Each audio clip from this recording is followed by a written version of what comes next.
Olá, amigos, por aqui Jada de Carvalho. Vamos continuar o nosso estudo da ação penal. Estamos falando sobre ação penal privada. Falamos na aula anterior já sobre alguns princípios e tudo mais. E agora vamos continuar o nosso estudo sobre ação penal privada. Beleza? Bora lá? Vamos começar falando sobre a questão da titularidade.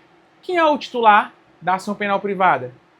É a vítima, o ofendido, ou seu representante legal, tá certo? Mas, veja, ele é o titular, mas ele pode praticar atos processuais, ele pode, ele mesmo ingressar lá com a queixa-crime lá no juiz, ele pode fazer isso? Não, ele vai precisar de alguém que possua capacidade postulatória, e é isso que está escrito aqui, capacidade postulatória. O que é capacidade postulatória?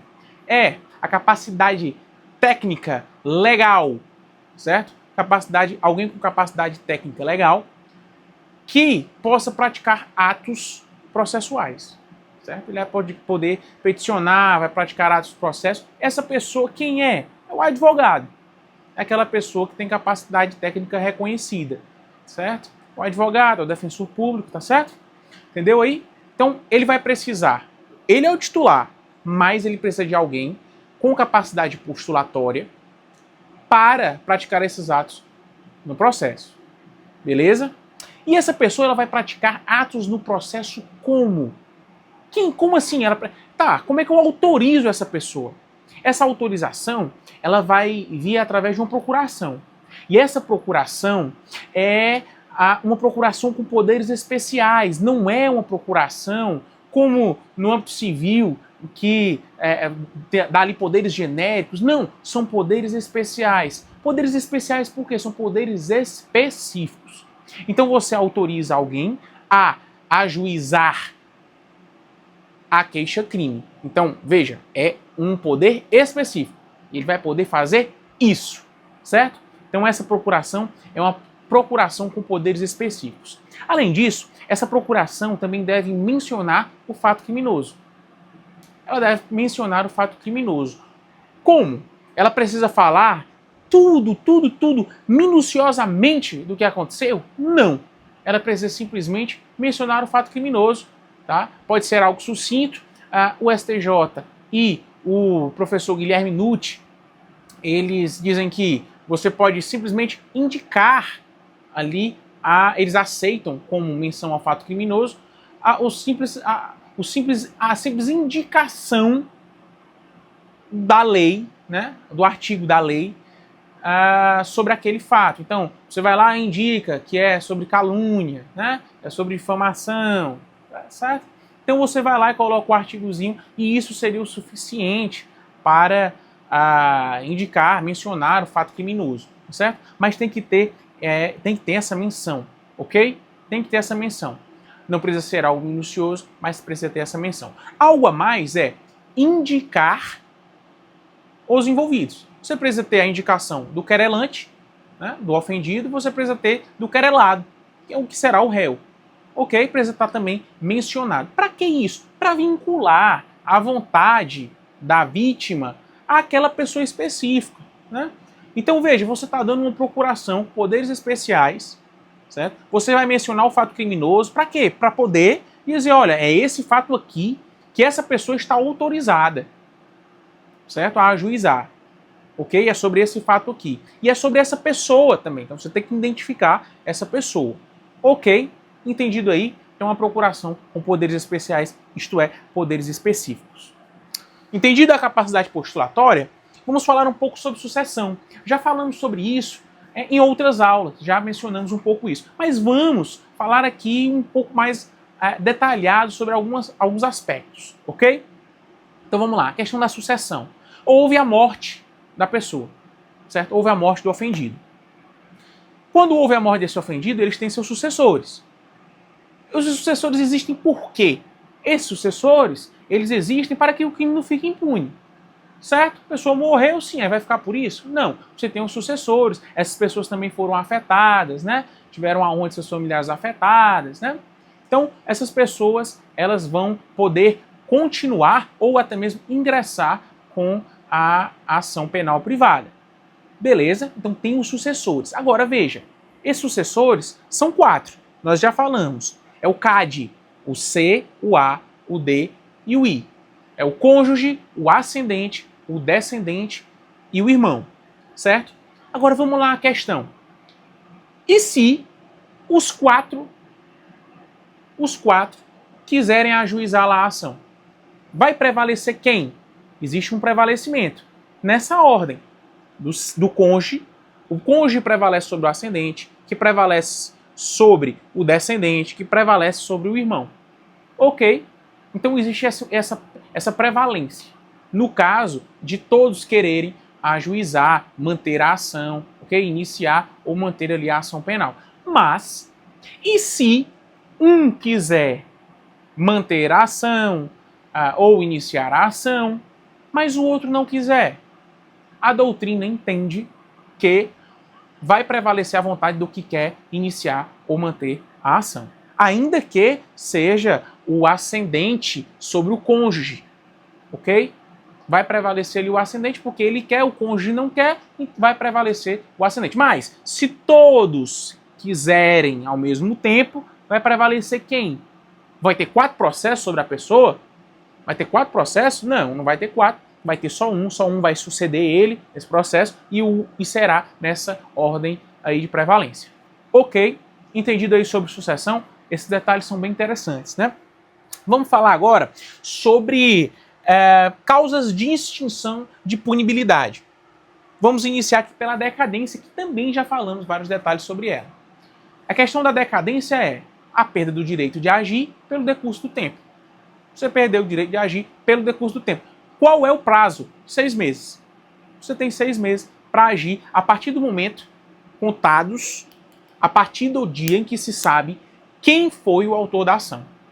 Tá certo? Então essa é a questão do prazo da decadência. Isso é fundamental. É a partir do momento em que você sabe quem foi o autor da ação. Contados daí, conta-se 6 meses. Entendido? Passou 6 meses, perdeu o direito de agir. Ok, entendido aí? Vamos lá. Um detalhe, que já falei em outro vídeo. Se você assistiu os outros vídeos, você já sabe, você já está esperto sobre isso. Veja, o prazo de decadencial, ele é divisível. Ele é divisível quando tem um caso de um menor de 18 anos e seu representante legal. Veja, o representante legal ele tem um prazo de 6 meses. Tem um prazo de 6 meses. E esse prazo de 6 meses está valendo para ele já. A partir do momento que ele sabe quem foi o autor da ação. Mas, e no caso do menor, ele também tem o prazo dele, que vai começar a contar de quando? Quando ele fizer 18 anos. Começa a contar o prazo decadencial dele quando ele fizer 18 anos. O representante legal, então, tem um prazo e o menor de 18 anos, quando completar 18 anos, ele terá ali também o seu prazo. Ok? São prazos distintos. Isso é fundamental da gente sempre lembrar. Entendimento do STF, tá? Então vamos lá, falando sobre decadência, vamos falar agora sobre renúncia. Vamos falar sobre renúncia. O que é a renúncia? A renúncia é um ato unilateral de vontade antes do ajuizamento da ação. Ok? É um ato unilateral, então só depende da pessoa. Eu vou processar aquela pessoa, vou entrar com ação contra aquela pessoa, certo?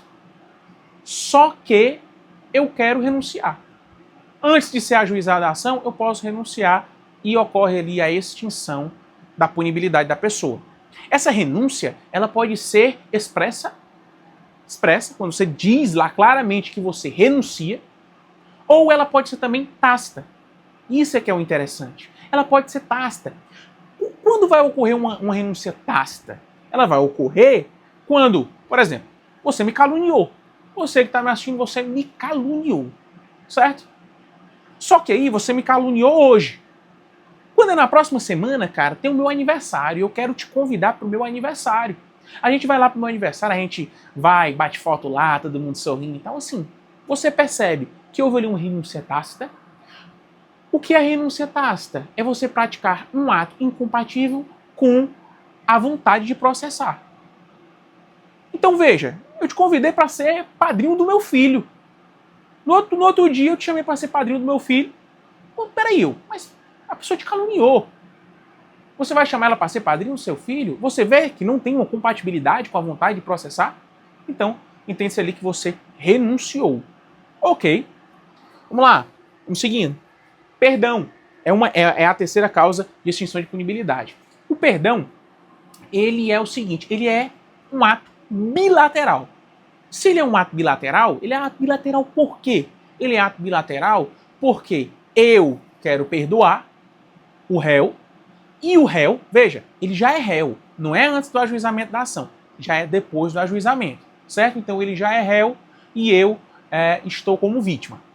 Eu quero perdoar o réu, certo? Tudo bem, é um ato meu, mas é bilateral, então ele tem que aceitar. Ele tem que aceitar o perdão, certo? Isso é fundamental da gente entender. Só que a gente vai entender agora um detalhe. No caso, nós já falamos sobre isso na outra aula, e nós entendemos que existe um princípio chamado princípio da indivisibilidade. E o princípio da indivisibilidade, o que é que ele diz? Ele diz que é indivisível. E no caso de nós termos vários autores, portanto, é indivisível. Só que é indivisível também para eu praticar tanto a renúncia como o perdão. Por quê? Porque se eu estou renunciando contra uns, eu renuncio também contra os outros. Se eu ofereço o perdão a um, eu também automaticamente entende-se que eu estou oferecendo também o perdão aos outros. Certo? Mas, no caso da renúncia, se eu ofereço, todos estão compreendido ali que todos foram, eu renunciei contra todos. Eu renunciei perante todos, ok? Mas, no caso do perdão, se eu perdoei, estou perdoando, estou oferecendo o perdão a todos, veja, é um ato bilateral. Então ele tem que aceitar, mas e se o outro não aceita? Ele continua. O que aceitou o perdão vai-se embora e o que não aceitou fica e continua ali o processo contra ele. Tá certo? Entendido aí? Veja aí. Existe então a questão da indivisibilidade. A renúncia, né? Vamos falar aqui da renúncia aqui rapidinho de novo. A questão da renúncia, se eu entro com uma ação contra várias pessoas estão envolvidas, vocês aí que estão me assistindo, todos vocês me caluniaram, certo? Todos vocês me caluniaram. Eu pego e entro apenas contra um ou outro de vocês. Entro apenas contra um ou outro de vocês. Mas eu não entro contra os outros, certo? Isso também, pessoal, é caso de renúncia. Eu estou renunciando, veja, se eu posso entrar, é indivisível. Se eu vou entrar, eu só posso entrar se for contra todo mundo. Se eu estou entrando só contra alguns, eu estou renunciando os outros, é entendido que eu estou renunciando os outros. Veja, se eu estou renunciando os outros, eu também estou entrando contra os que eu entrei. Então, também é caso de renúncia. E aí? Tá certo? Entendido aí? Isso é fundamental, pessoal, da gente entender. Também a questão do perdão. Se eu ofereço perdão para um, estou oferecendo também para todo mundo. Entendido aí? Vamos seguir? Vamos para a última. A questão da perempção. A questão da perempção, pessoal, a perempção ela é uma sanção processual. Ela é uma sanção processual pela negligência, pela desídia daquele que se coloca como ofendido. Tá certo? Então já está rolando o processo já está indo, né? A ação está seguindo. E aí eu ajo com negligência. E aí nós temos as hipóteses lá no artigo 60 do CPP. Entende-se que agiu com negligência quando? Quando deixa de mover o processo por mais de 30 dias, certo? Deixa de dar prosseguimento ao processo por mais de 30 dias. Isso é um caso de perempção. Segundo, houve a morte. E aí não aparece nenhum sucessor pelo prazo de 60 dias. Não apareceu ninguém, também houve ali a perempção. Ok? No caso de morte ou incapacidade, não apareceu sucessor por mais de 60 dias, também é caso de perempção. É o caso de ausência injustificada.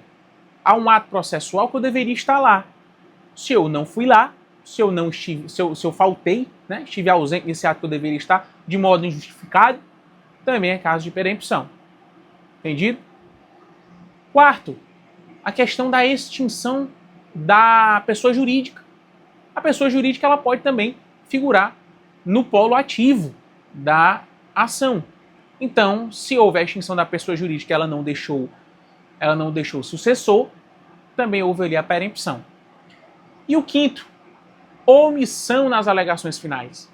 Chega-se nas alegações finais e eu esqueço de pedir a condenação do réu. Eu esqueci e não coloquei. Eu botei que eu pedi justiça. Justiça também pode se absolver. Não estou pedindo a condenação. Então tem que estar lá expressamente nas alegações finais que eu quero, tem que estar lá que eu quero que ele seja condenado. Se eu não peço, eu estou sendo omisso, não estou pedindo a condenação dele. E aí isso também é caso de perempção. Entendido? Só para deixar mais claro o detalhe das pessoas jurídicas, né? No caso das pessoas jurídicas, elas podem figurar normalmente lá no polo ativo, elas possuem legitimidade ativa, tá certo? E no polo passivo, ela só pode figurar se for caso de crime ambiental. Tá ok? Isso é bem importante da gente entender. Então, pessoal, falamos aqui sobre ação penal privada, né? Falamos mais um pouco aqui, relembramos alguns conceitos, algumas ideias, tá certo? E eu espero que isso tenha sido de grande valia para você. Não esqueça de deixar o seu like, curtir, compartilhar e continuar nos acompanhando, se inscrever no canal, seguir a conta, enfim. Faça aí um acompanhamento assíduo das nossas aulas, que com certeza você vai aprender bastante.